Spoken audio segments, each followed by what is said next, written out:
Good evening, Halls Elementary students.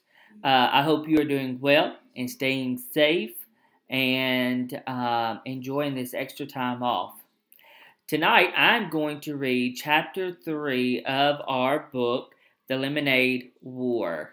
Okay? My family and I have been reading this each night and we enjoy it. And so, hey, let's begin. All right? Chapter 3 Joint Venture. Joint venture is a noun, two or more people joining forces to sell a certain amount of goods or to work on a single project. When the goods are sold or the project is finished, the joint venture ends. Your sister is really... Shut up, said Evan. Huh? Just shut up. She's okay. She doesn't look... She's okay. So just shut up. Okay, said Scott, holding up his free hand to show he meant peace. Evan was getting abused on both sides. The heavy cooler was banging against his inside leg with every step, and the plastic chairs were scraping against his outside leg. Bruised and bloodied, he thought to himself, all for the fun of hanging out with Scott Spencer. Why couldn't Jack have been home? Or Ryan? And why didn't Adam have to be on the Cape this week? It stunk. How far are we walking? Grunted Scott. Just to the corner. Evan watched as drops of sweat fell off his face and landed on the hot sidewalk. We should have stayed in the driveway. It was shaded. The corner's better. Trust me, said Evan. He remembered when Jesse had said the same words to him last summer. They were setting up a lemonade stand together, and Evan had been grumbling about dragging the cooler across the street and down two houses just like Scott. But Jesse had insisted. There's sidewalk on this side, she said, so we'll just get to the foot traffic coming in both directions, and people in cars coming to the curve will have time to see us and slow down. Besides, there are a bunch of little kids on the side of the street, and their mothers won't want them crossing Damon Road. The corner's better, trust me. And she was right. They made a ton of money that afternoon. It took 10 seconds to set up the lemonade stand. Evan unfolded the chairs and set one on each side of the cooler. Scott tilted the sign toward the street for maximum effect. Then they both sat down. Man, it is hot, said Evan. He took off his baseball cap and wiped the sweat from his face with his shirt. Then he grabbed an ice cube from the cooler, balanced it on his head, and stuck his cap back on. I can't wait till the summer so we can do that. Yeah, said Scott. I'm thirsty. He reached into the bag, pulled out a cup. It was one of those large red plastic cups that vendors use at professional baseball games. I hope we can go there this summer. Then Scott took one of the pitchers from the cooler and filled the cup up to the brim with lemonade. Hey, not so much, said Evan, pouring himself a cup, too, but only part way. He glugged down half his drink. Not bad, he thought, though he noticed a dead fruit fly floating on the top. His mom had battling a mad fruit fly infestation ever since the weather had turned really warm. The kitchen sink area where they kept their fruit bowl was dotted with tiny, feathery fruit fly corpses. Scott drained his cup and tossed it on the ground. Ah, he said, that was good. I'm going to have another. Evan reached for the trash cup and stowed it under his seat. Nah, come on, Scott. You're going to drink all our profits if you do that. He stretched his legs out by putting his feet on top of the cooler. Just chill. I'm going to chill by having another cup, said Scott. There it was, that mean bite in Scott's voice. Evan's shoulders tensed up. Move your feet, said Scott. It's hot out here. Dude, you're... Evan sat up unexpectedly and looked down the street. Hey, here comes our first customer. A mother pushing a double stroller came into view. At the same time, one of the kindergartners from down the street rode her bike up, noticed the sign, and quickly pedaled back to her house. What do you think she's going to do? Within 5 minutes, there was a small crowd of neighborhood kids and pedestrians buying lemonade from the stand. Evan let Scott handle all the money while he took care of the pouring and the sweet talk. That's what his mother called when a person chatted her up. Trust me, she had once told Evan and Jesse, buying something is only half about getting something. The other half is all about human contact. Well, I like Chick-fil-A when they always say, my pleasure. Miss Tresky knew about these things because she was a public relations consultant, a job you may want to check out. She even written a booklet called 10 Bright Ideas to Light Up Your Sales for one of her clients. And Evan was like her. He was good at talking with people, even grown-ups. It was easy for him. So he kept the conversation flowing along with the lemonade. People hung around. Most of them bought a second cup before they left. So he was being nice and they sold more lemonade. Evan was so busy, he almost didn't notice Jessie flying out of the garage on her bike and riding down the street toward town. Good riddance, he thought, but at the same time he wondered where she was going. During a lull in business, Evan walked around the stand picking up discarded plastic cups. Scott sat in his chair, jingling the coins in his pocket. Man, we are going to be so rich, said Scott. I bet we made $5 already. I bet we made 10. How much you think we made? Evan shrugged. He looked at the stack of used cups in his hands and counted the rims. 14. They sold 14 cups so far, and each cup of lemonade cost 50 cents.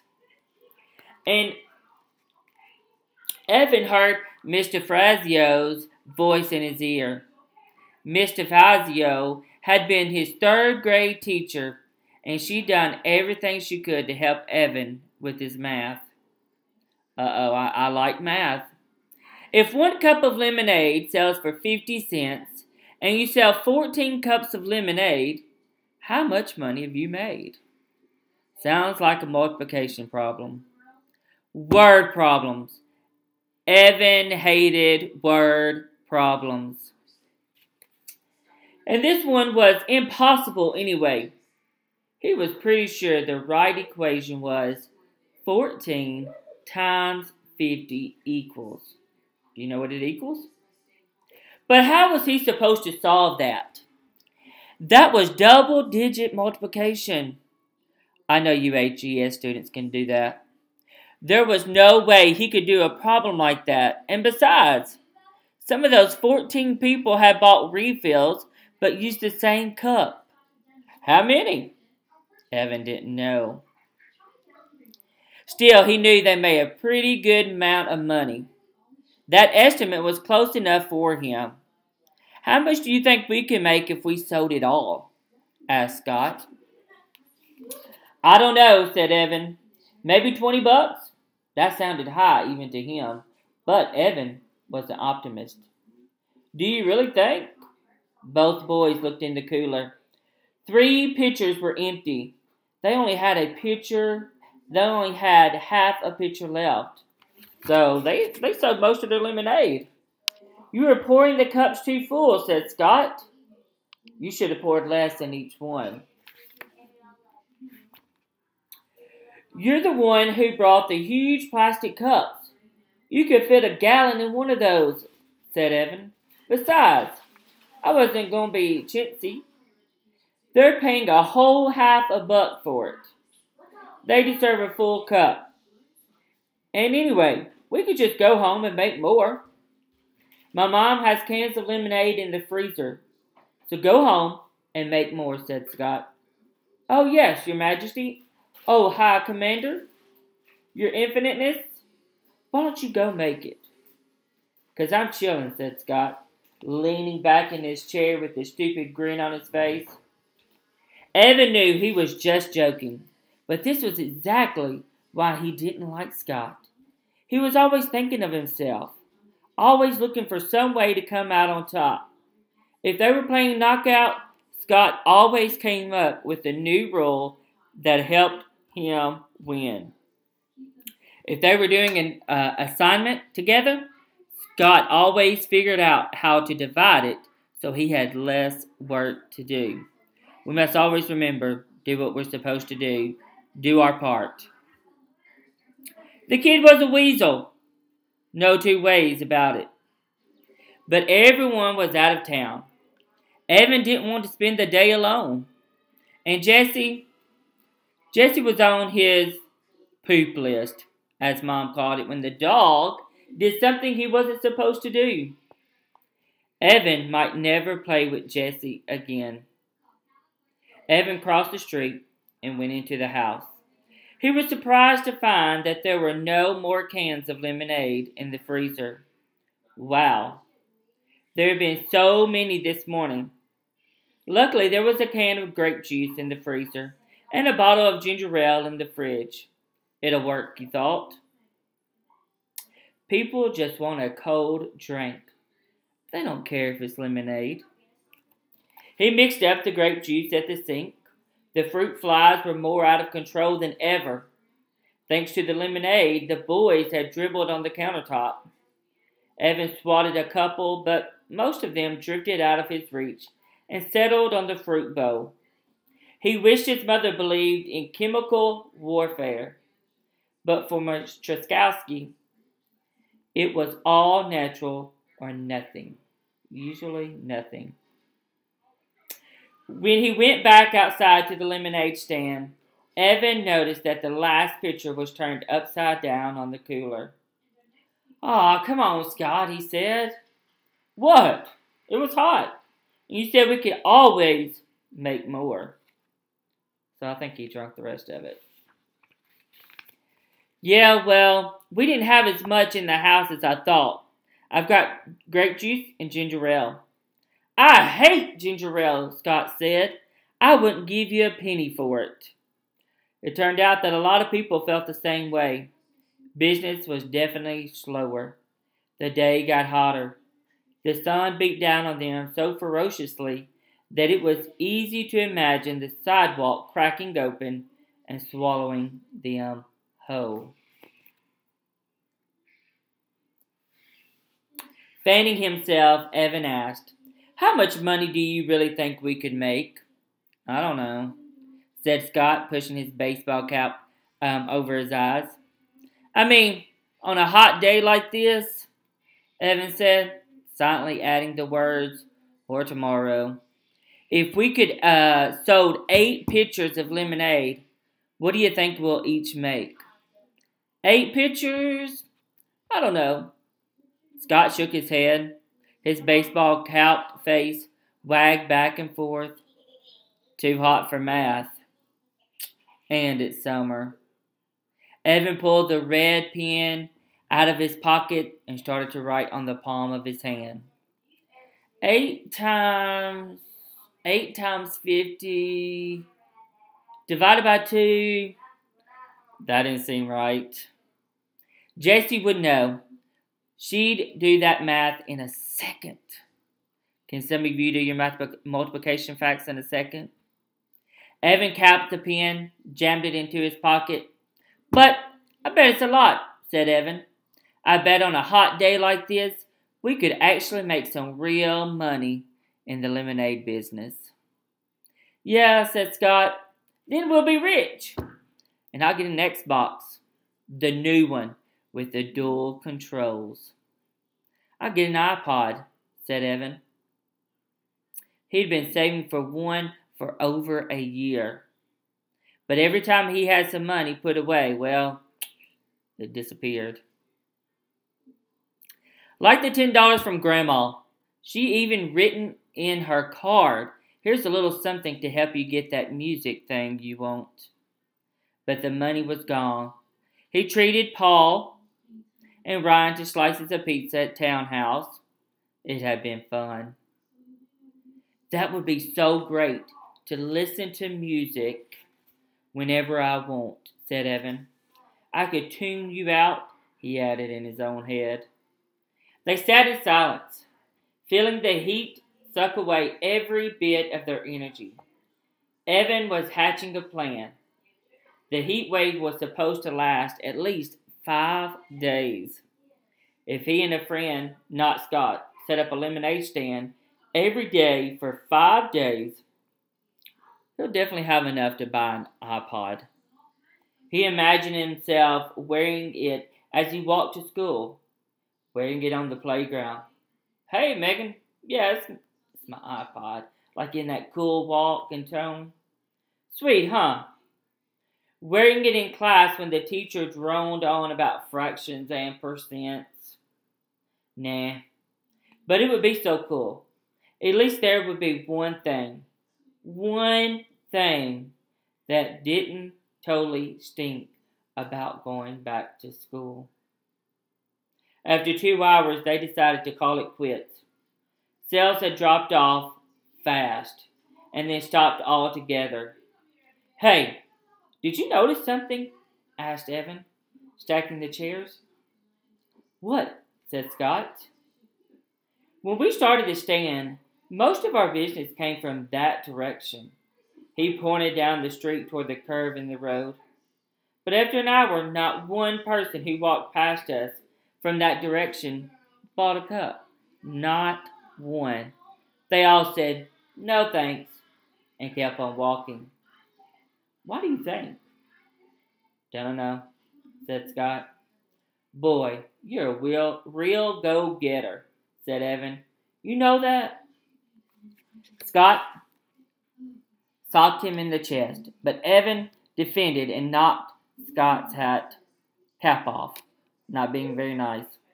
While Scott was scrambling for his hat, Evan said, "Just hang here for a minute, okay?" and set off down the street.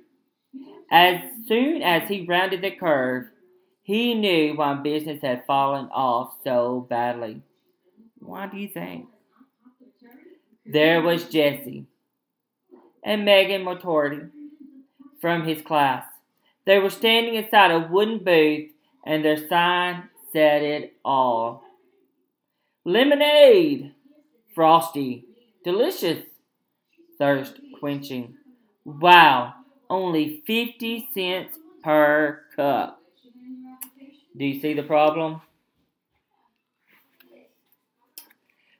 By the looks of it, their business was booming. Evan watched as Jesse accepted a fistful of dollar bills from a mother surrounded by kids. At that moment, Jesse looked up and saw him.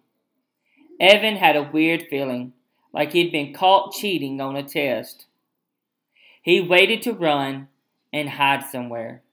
Instead, he froze. What would Jesse do? Evan couldn't believe it. She sneered at him. She cocked her head to the side and gave him this little, "I'm so much better than you" smile.